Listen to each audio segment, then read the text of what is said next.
So, who knows the best kept secret to effective leadership? Before I tell you what it is, why don't you go ahead and put your guess in the comments right below and let's see which one of you is right. The best kept secret of effective leadership.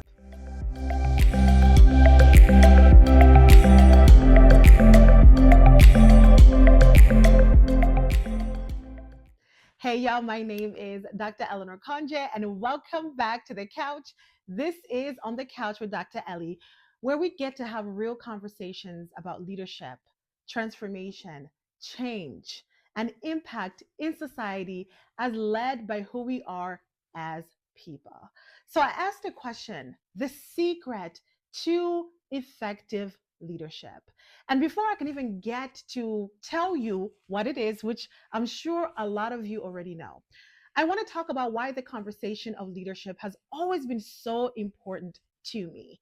As a researcher, I am obsessed with the notion of power, power as embodied in particular by women, and how women get to use that power for themselves and for the world around them. So, how do we ensure that women are in positions of power? Because power means influence.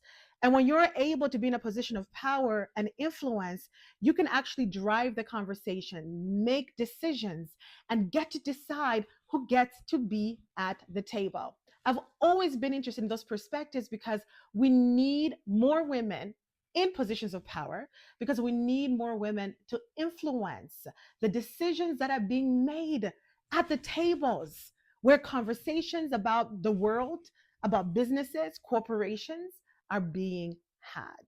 So when you do get women in positions of power, in leadership positions, what is the secret to ensure that they are effective in what they do? How do we actually get to build a generation of women leaders who walk authentically in the best of who they are, so that when they are influencing, they're influencing in the direction of positive change?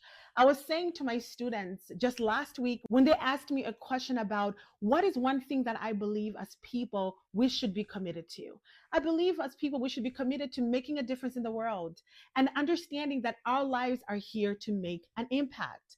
Therefore, when we find ourselves in leadership positions, in positions of power, where we get to influence, it should be in the direction of positive change.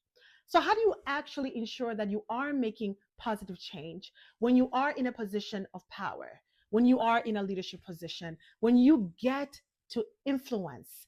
The secret is self leadership. It is self leadership.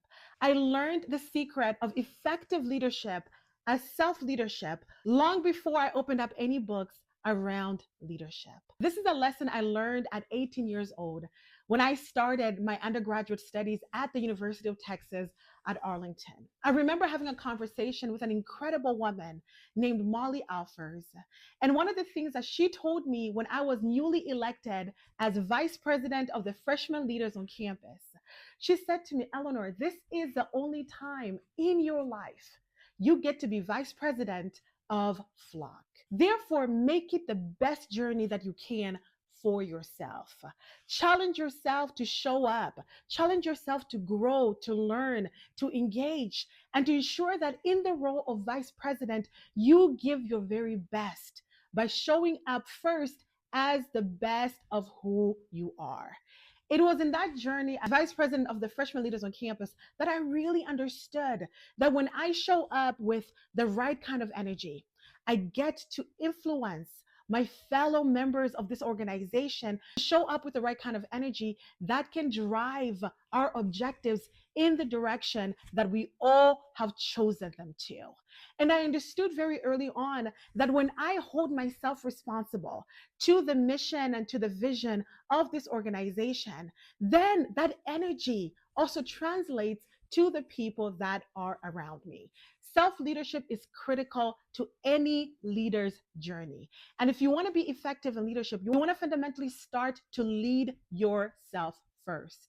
When organizations hire me to come in and analyze exactly where the problems might be in their leadership and in their teams, the first thing that I do is talk to the leaders themselves to see and understand how they are leading themselves before they talk about leading other people, leading their teams.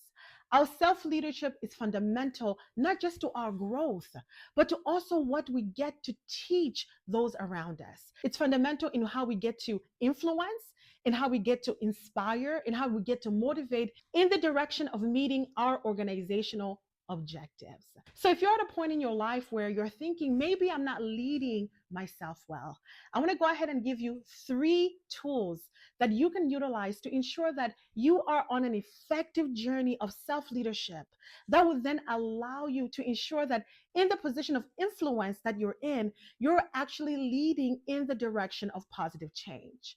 The first thing is you got to be self aware. If you're going to effectively lead yourself, you got to understand who you are.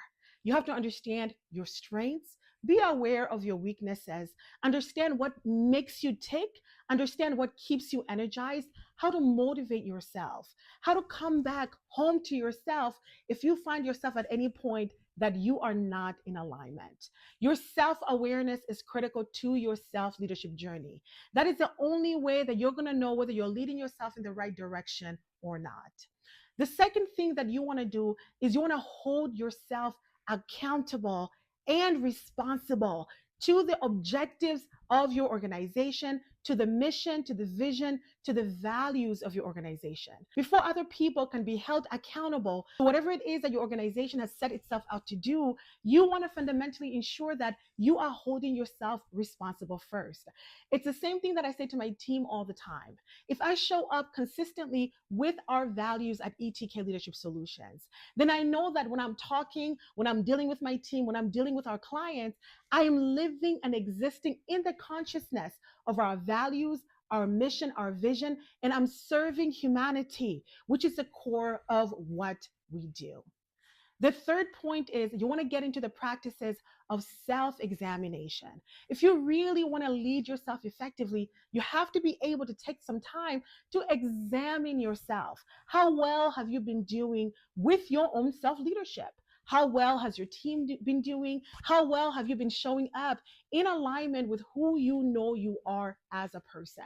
Self-examination is a critical element of your self-leadership. You cannot become the kind of leader who actually makes a difference if you don't take the time to examine yourself. So like I said, you want to be effective in your leadership. Fundamentally, the secret is you have to lead yourself. Self-leadership is the secret. And I've shared with you 3 very easy tools that you can utilize in that journey to effectively leading who you are, and as such becoming the kind of leader who drives people, who drives organization in the direction of meeting your objectives and making a difference. The 3 tools are you gotta be self-aware. You gotta be self-aware. The second one is holding yourself accountable and responsible to your mission, to your vision, to your values. And the final point was you have to self-examine. You got to be able to have those tough conversations with yourself to ensure that you know whether you're going in the right direction or not. If you loved watching this episode, make sure that you subscribe and share it with somebody that you think is going to find it valuable. Make sure that you follow us on our different social media channels and stay tuned in.